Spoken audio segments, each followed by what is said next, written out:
नमस्कार दोस्तों, कैसे हैं आप? मैं हूं गौरव और ये है ट्रांसफॉर्मेशंस। अगर हमारे देश के पॉलिटिशियंस और एग्जीक्यूटिव ऑफिसर्स या कह सकते हैं executive as well as legislative जो हमारा सिस्टम है वो ठान ले किसी प्रॉब्लम का सोल्यूशन करने के लिए, तो ऐसी कोई भी कंडीशन, ऐसी कोई भी सिचुएशन नहीं है जिसका सोल्यूशन नहीं किया जा सकता। और इसका प्रोमिनेंट एग्जाम्पल हमें रिसेंटली देखने को मिला मेवात से, जो कि है नूह डिस्ट्रिक्ट में, हरियाणा में।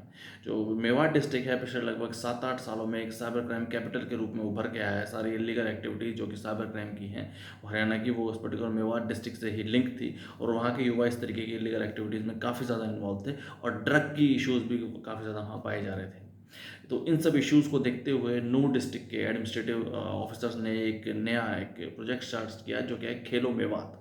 इस पर्टिकुलर प्रोजेक्ट में उन्होंने, जो कि अप्रैल से शुरू हुआ, अप्रैल 3 2025 से इसी साल, उन्होंने वहाँ के युवाओं को प्रोत्साहित किया। वहाँ के और एज वेल एज जो कि मेवात है, नूह के और आसपास के 60 गाँव से उनको प्रोत्साहित किया कि किस तरीके से वहाँ पे लोकल लेवल पे एक्टिविटीज़ इन्वॉल्व की गई, youth centric activities as well as sports, जिसके अंदर वॉलीबॉल हो, भले टग ऑफ वार हो, as well as long jump हो, शॉर्ट जंप हो, इस तरीके की एक्टिविटीज़ में उनको इन्वॉल्व किया गया।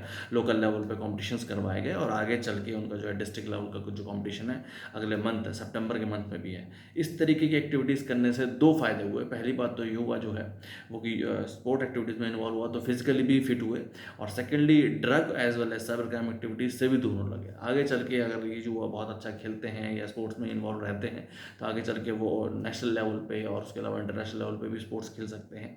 बट इस तरीके की जो एक नई शुरुआत की गई, एक नया प्रोजेक्ट है जो खेलो मेवात के रूप में शुरू किया गया, ताकि यहाँ के युवाओं को cyber crime as well as drug की एक्टिविटीज़ में इन्वॉल्व ना होते हुए और यूथ सेंट्रिक इश्यूज़ में डालते हुए एज वेल एज स्पोर्ट्स के चीज़ों में डाल के उनका ध्यान भी एक सही राह पे जाएगा, एज वेल एज एजुकेशन की तरफ भी उनका फोकस रहेगा।